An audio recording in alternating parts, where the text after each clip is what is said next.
Assalomu alaykum va rahmatullohi va barakatuh. Bu niqob masalasi Imom Ahmad mazhablarida ayol kishining yuzini berkitishligi farz. Ayol kishi boshqa avratini qayerini berkitishligi kerak bo'lsa, qolgan yuzini ham berkitishligi shunday farz. Abu Hanifa mazhablarida Abu Hanifa buni sunnat degan, qachon sunnat degan?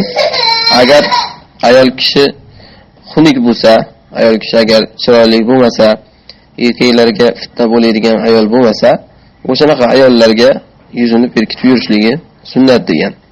Endi Abu Hanifaning mazhabi bo'yicha amal qilaman deganlar ham agar shu narsaga amal qilmoqchi bo'lsa, ayollar o'zini xunuk deb bilsa, o'zini shunaqangi erkak kishiga fitna bo'lmayman deb bilgan ayol, o'sha ayolga niqob taqishligi unga nisbatan farz bo'lmaydi.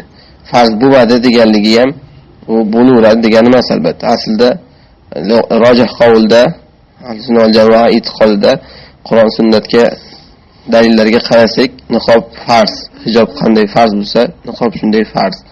Alloh taolo hijob oyatida Ya ayyuhan nabiyyu qul li azwajika va banatika va nisa'il mu'minina yudnina alayhinna min jalabibihinna.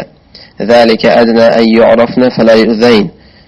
Ey payg'ambar, ayollaringiz, qizlaringiz va mu'minlarning ayollariga ayting.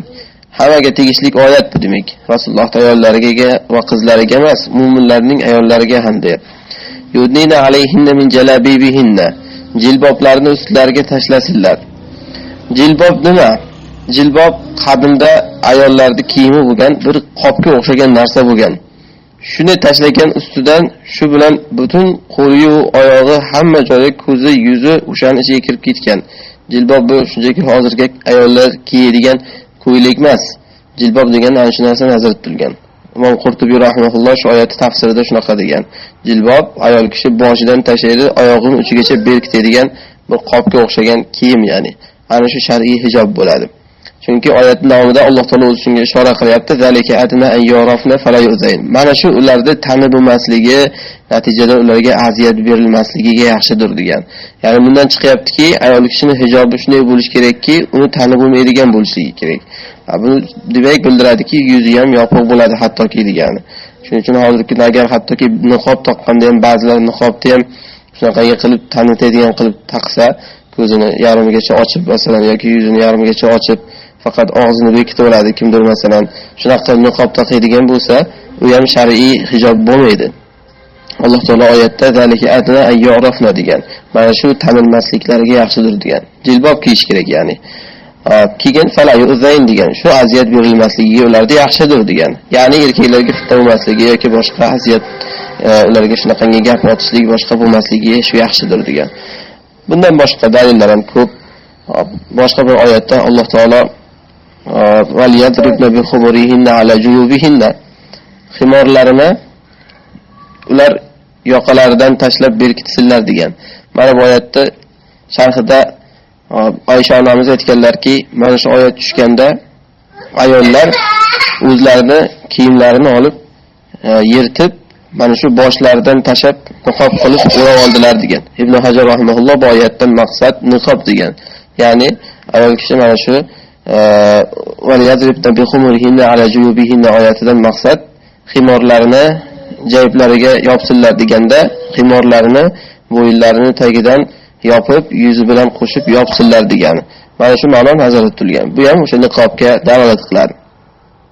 Xo'p, mana bu oyatdan keyin boshqa bir oyatda Alloh taolo aytadiki: "Wal qawa'idu minan nisa'i allati la yarjuna nikahan falaysa alayhinna junahun ay yad'na thiyabahunna ghayra mutabarrijatin bizina."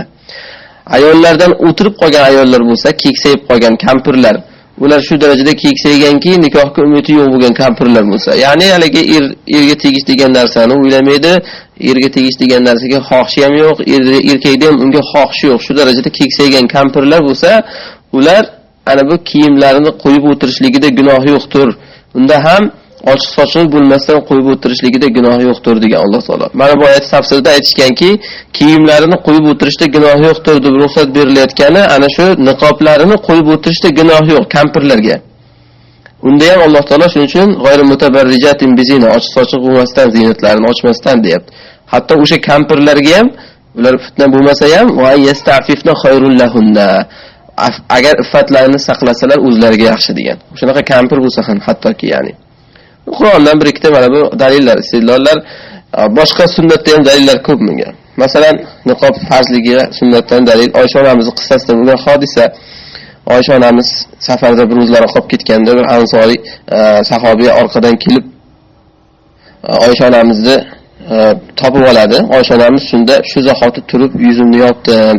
Meni oldin ko'rib yuradi, hijob nozil bo'lishidan oldin shunda meni tanib qolib istirjo aytdi deb uzun qissada shunaqa keltirilgan. Shunda bizga dalil turgan zahotim yuzimni yopdim deganlar Oysha onamiz. Bu ochiq dalil yuzni yopishlik kerakligiga.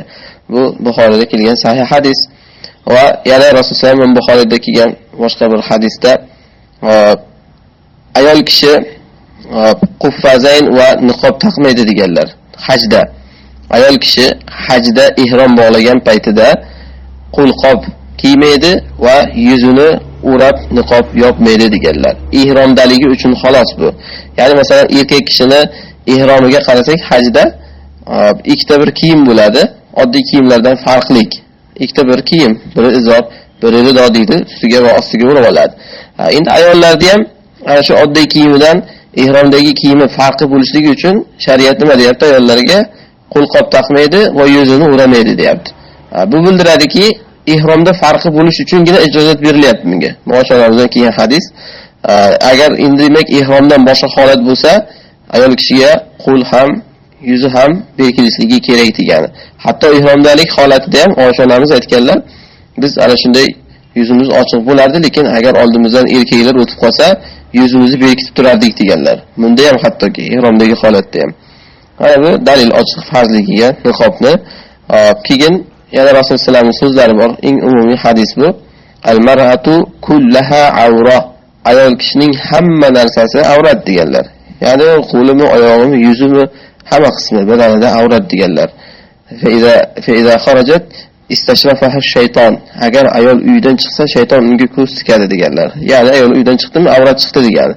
Shunga qarab shayton endi ko'z tikadi. Shuni orqasidan bir ma'siyat qildirishlikka. Bu ba'zi dalillar, bunaqangi dalillar ko'p. Niqob farzligiga.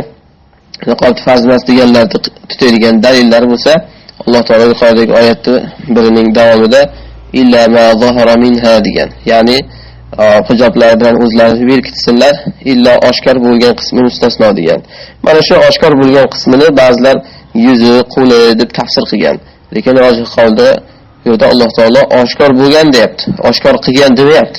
Ya'ni oshkor bo'lib ketsa, ayol kishi masalan gohida sezmaydi, bir joyga ko'rinib ketadi, gohida shamol badanining bir qismini bildirib qo'yadi. Mana shunaqa holatlar bo'ladigan bo'lsa, uni oshkor bo'ldi deyiladi. Oshkor qilmayapti u, oshkor bo'lib qoldi o'zi. Ana shu nazarda tutilgan oyatda. Yuzi bilan qo'lini ochib yursa degani emas. Agar yuzi bilan qo'lini ochib yursa demoqchi bo'lganda illa ma azhara minha degan bo'lardi. Ya'ni oshkor qilgan degan ma'no beriladi. Hozir bu esa oshkor bo'lib qolgan o'zicha degan ma'no berilgan. Allohu a'lam.